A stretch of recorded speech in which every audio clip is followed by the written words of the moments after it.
नमस्कार दोस्तों, welcome back to my channel. आप जुड़ चुके हैं ट्रैवलर गुरी के साथ।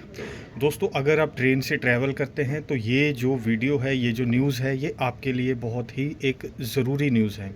दोस्तों, रेलवे ने यहाँ पर अपने यात्रियों को एक बहुत ही बढ़िया तोहफ़ा दिया है। रेलवे ने रिज़र्वेशन के जो चेंजेस हैं उनमें एक मेजर चेंज किया है। रेलवे ने क्या चेंज किया है, जो एडवांस रिज़र्वेशन पीरियड होता है उसको रेलवे ने 120 दिनों से घटा करके उसको 60 दिन का कर दिया है।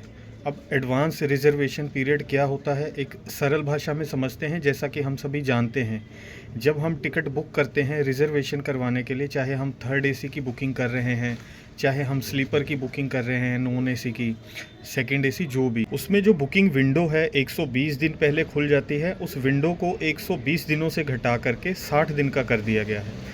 अब इसका सीधा सीधा फ़ायदा जो है वो आम जनता को होगा। वो फ़ायदा कैसे होगा, ये हमको समझना चाहिए। अब जैसे दोस्तों, अभी फेस्टिवल सीज़न है, दीपावली आने वाली है, फिर उसके बाद छठ पूजा आने वाली है। अब 4 महीने पहले से बुकिंग करके कोई नहीं रख, जैसे मान लीजिए कोई जॉब पर्सन है, 120 दिन पहले की प्लानिंग कोई नहीं कर सकता। और जब छुट्टी वगैरह का प्लान हो जाता है, पूरी प्लानिंग बन जाती है, तब हम टिकट बुकिंग करने हम देखने जाते हैं तो सीटें अवेलेबल ही नहीं हैं। तो अभी क्या होगा, जो बुकिंग विंडो ही खुलेगी वो 60 दिन पहले खुलेगी। तो अगर आपका जो प्रोग्राम है 1-2 महीने पहले बन जाता है, और जब आप टिकट बुकिंग की जो अवेलेबिलिटी है देखने जाओगे, तो आपको सीट मिलने के जो चांसेस हैं वो बहुत ही ज़्यादा बढ़ जाते हैं। एक रूट के ऊपर, जैसे कि फॉर एग्ज़ाम्पल मान लीजिए कि आप दिल्ली टू हावड़ा आप ट्रैवल कर रहे हैं, या आप दिल्ली टू आप मुंबई ट्रैवल कर रहे हैं, XYZ आप कहीं भी कर रहे हैं, तो एक रूट के ऊपर 4 या 5 ट्रेन है। तो 60 दिन की विंडो हो जाने से बहुत ज़्यादा चांसेस हैं कि आपको सीट, किसी ना किसी ट्रेन में आपको सीट मिल ही जाएगा, आपको वेटिंग नहीं मिलेगी। तो इससे वेटिंग कम होगी। एक फ़ायदा और इससे होगा, जैसे कि हम सभी जानते हैं कि कुछ इल्लीगल टिकट्स का जो काम चलता है, ये लोग क्या करते हैं, 120 दिन पहले कुछ सीटों का जो कोटा हो उसको पहले ही बुक करके रख लेते हैं। और फिर अगर तो वो सारी सीटें बिक गई तो ठीक है, नहीं तो फिर ये उसको 48 घंटे का टाइम होता है कैंसिलेशन का। जब आपका जो चार्जेस है कैंसिलेशन का वो कम कटता है, तो 48 घंटे पहले ये उन सीटों को रिलीज़ कर देते हैं।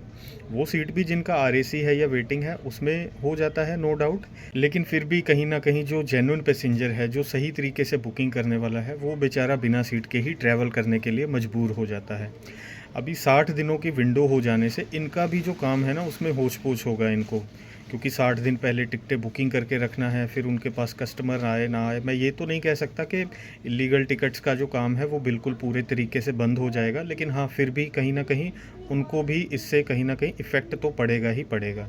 सो दोस्तों, इस वीडियो में यही न्यूज़ थी जो एक मुझे लगा कि आपके साथ शेयर करनी चाहिए। 31 तारीख को रात को 12 बजे के बाद, यानी कि 1 नवंबर 2024 को ये नया नियम जो है ये लागू हो जाएगा।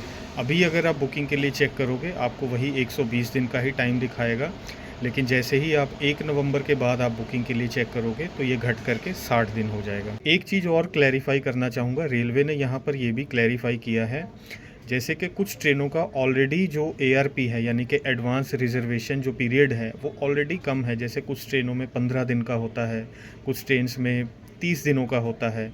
वो एज़ इट इज़ वैसे का वैसा ही रहेगा। ये सिर्फ उन ट्रेनों के लिए है जिनका ऑलरेडी जो ARP था, जो 120 दिनों का था, उसको ख़त्म करके रेलवे यहाँ पे सभी ट्रेनों को 60 दिन के ऊपर ले आया है। 60 दिन का ARP हो गया है। तो ठीक है दोस्तों, इस वीडियो को यहीं पे एंड करते हैं। मिलते हैं बहुत जल्द एक और नए वीडियो के साथ। तब तक के लिए नमस्कार।